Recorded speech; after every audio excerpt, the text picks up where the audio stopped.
11వ రాష్ట్ర స్థాయి rugby championship పోటీలు ప్రారంభం.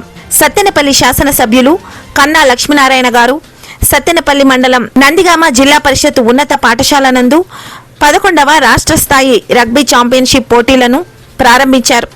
రాష్ట్ర వ్యాప్తంగా 16 జిల్లాల బాలబాలికలు వారి జట్లు హాజరయ్యాయి.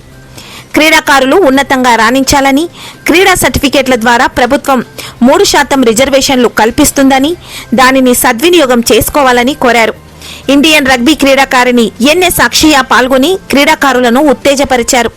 కార్యక్రమంలో సత్తెనపల్లి మండల తెలుగుదేశం పార్టీ అధ్యక్షులు ఆళ్ల అమరేశ్వరరావు గారు, రాష్ట్ర రగ్బీ సంఘం కార్యదర్శి రామాంజనేయులు, మార్కెట్ యార్డ్ మాజీ చైర్మన్ ఆళ్ల సాంబయ్య, పల్నాడు జిల్లా రగ్బీ అసోసియేషన్ అధ్యక్షులు కృష్ణారెడ్డి గారు, ప్రధాన కార్యదర్శి పి డానియల్ మరియు నియోజకవర్గ నాయకులు తదితరులు పాల్గొన్నారు. శ్రీకాకుళం జిల్లా అనకాపల్లి జిల్లాపై 25.0 పాయింట్లతో గెలిచింది. ప్రకాశం గుంటూరు మ్యాచ్ డ్రాతో ముగిసింది. చిత్తూరు కర్నూలుపై 10-5 పాయింట్ల తేడాతో గెలుపొందింది. కడప జిల్లా మార్కాపురం జిల్లాపై 15-5 పాయింట్ల తేడాతో గెలుపొందింది. విశాఖపట్నం జిల్లా ఈస్ట్ గోదావరి జిల్లాపై 10-0 పాయింట్లతో గెలుపొందింది. శ్రీకాకుళం జిల్లా ప్రకాశం జిల్లాపై 5-0 పాయింట్ల తేడాతో గెలిచింది. గుంటూరు జిల్లా అనకాపల్లి జిల్లాపై 10-0 పాయింట్ల తేడాతో గెలిచింది. చిత్తూరు జిల్లా మార్కాపురం జిల్లాపై 10-0 పాయింట్ల తేడాతో గెలుపొందింది. నెల్లూరు కృష్ణా జిల్లాపై 15-0 పాయింట్ల తేడాతో గెలుపొందింది. పల్నాడు జిల్లా విశాఖపట్నం జిల్లాపై 5-0 పాయింట్ల తేడాతో గెలుపొందింది.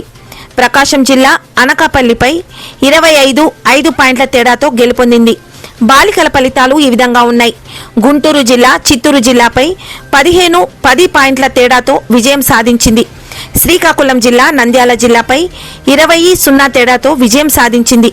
విశాఖపట్నం జిల్లా సత్యసాయి జిల్లాపై 20-0 పాయింట్ల తేడాతో విజయం సాధించింది.